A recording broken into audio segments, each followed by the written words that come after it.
আসসালামু আলাইকুম, সবাই কেমন আছেন? সবাইকে নতুন একটা ব্লগে আবার স্বাগতম। দেখেন কতটা কুয়াশা পড়ছে, কিচ্ছু দেখা যাচ্ছে না। সকালবেলা মনে করেন এখন ধরতে গেলে 8টা বাজাতে, দেখেন কতটা কুয়াশা। খুবই কিন্তু কুয়াশা আর বাতাস। এই তো এই তো বাইরের থেকে একটু ঘুরে চলে আসলাম। যতই কুয়াশা হোক, বৃষ্টি হোক, শীত হোক, গরম হোক, খাওয়া দাওয়া তো লাগবেই, রান্না তো করতে হবেই। তো এখানে আমি মুরগির মাংস ভিজাই নিয়েছি, আর এইখানে সিম, এই সিমগুলো কালকে রাত্রে কিনে আনছিল। সিম আর কাঁচামরিচ একসাথে আনছিল। আমি ভাবছিলাম মনে হয় সয়নের কাঁচামরিচ। সিমগুলো কিন্তু একবারে পুরো পেটের ভিতরে বিচি ভরা। এই বিচিওয়ালা সিম কিন্তু খাইতে খুবই ভালো লাগে। তো সিমগুলো আজকে ভাজা করব। এই সরিষা সিম যেটা রান্না করেছিলাম একদিন, ওরকমভাবে রান্না করব, কারণ ওই সিম ভাজাটা কিন্তু খুবই ভালো লাগে। আর এখানে আলু নিছি, এই মুরগি আলু দিয়ে রান্না করব। এখন কাটাকাটি করি। রান্নাটা তো করতে হবে, যেই তো কুয়াশা হোক শীত হোক, খাওয়াই লাগবে। এখন কাটাকাটি করি, তৈরি হয়ে সব কিছু রেডি করে নিই, তারপর রান্নাটা বসাবো। আমি রেডি করে নিয়েছি। আগে ভাবলাম যে যেহেতু এই যে মুরগির গোস্তটা এখনো ভালোভাবে ছাড়ি নাই, বরফ আছে যেহেতু, ঠান্ডা আরও দেরি হচ্ছে। তো এদিকে আমি সিমটা রেডি করে নিছি।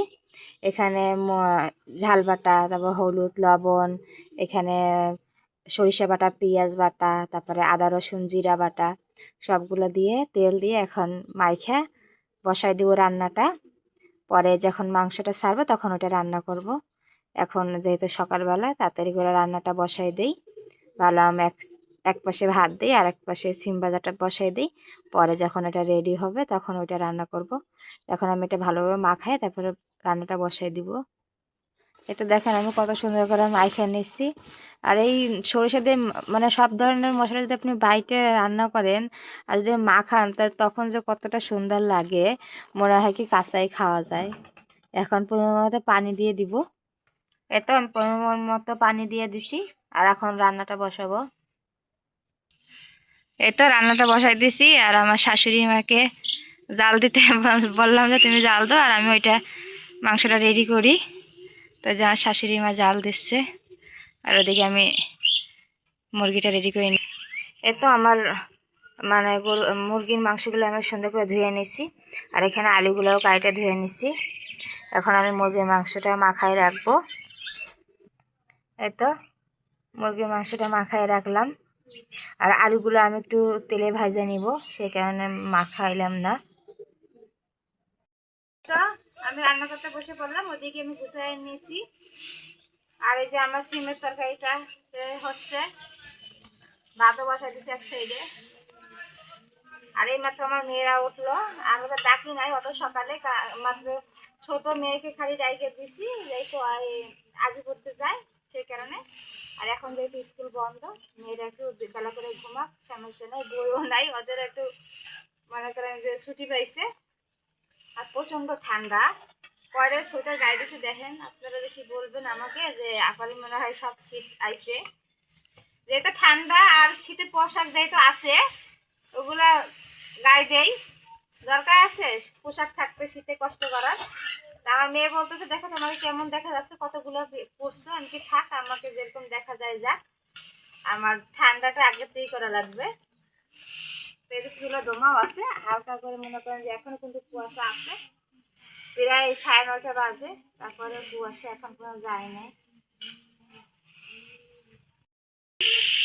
এই তো আমার সিমের ভাজাটা হয়ে গেছে। আর এত পরিমাণ মনে করেন যে ময়লা ময়লা মানে কি ছাই, যেহেতু নাড়া দিয়ে রান্না করতেছি, খুব পরিমাণ ছাই উঠতেছে। তো সিম তরকারিটা এখন হয়ে গেছে, এখন মুরগির মাংসটা রান্না করে নিব। দুটো কড়াই বসাই দিচ্ছি, একটাই আমি মানে পেঁয়াজ রসুন ভাজা নিচ্ছি, আর এক জায়গায় আলুগুলো ভাজে নিব। তা আলুগুলো কিন্তু এখন আমি হলুদ দেই না, সেই লবণ দিয়ে ভাজতেছি, একটু পরে হলুদ দিব।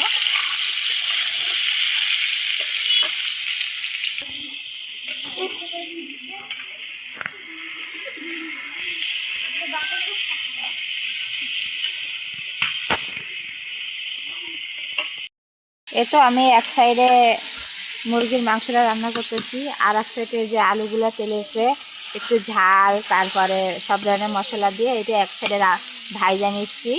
এটা যখন ভাজা হবে ভালোভাবে তখন আমি এই মুরগির মাংসের ভিতরে দিয়ে দিব। তাহলে কি হবে, যেহেতু ব্রয়লারের মাংস কিন্তু এমনিতেই স্বাদ কম, তারপর আলু দিলে কিন্তু আরও স্বাদ কম লাগে। সেই কারণে আমি আলাদা করে আলুগুলো রান্না করে পরে এটার ভিতরে দিব, যেন ব্রয়লারের স্বাদ ব্রয়লারে থাকে আর আলুর স্বাদ তাও আলুতে থাকে। সেই কারণে এই যে আলাদা করে আমি ভাজে নিচ্ছি আলুটা, আর এদিকে মাংসটাও ভাজে নিচ্ছি। এতো আমার আলুটা কিন্তু ভাজা হয়ে গেছে, এখন আমি আলুটা নামাই রাখবো। এখন এই মাংসটা ভাজে নেব। ভাইরে ধোঁয়া ধোঁয়ার জন্য কিছু দেখা পাচ্ছি না। এতো আমি আলুগুলো দিয়ে দিলাম, এখন হালকা একটু ভাজে এই যে পানিগুলো গরম করতে দিছি, এই পানিগুলো ঢাইলে দিব। এই তো আমার রান্নাটা হয়ে গেছে।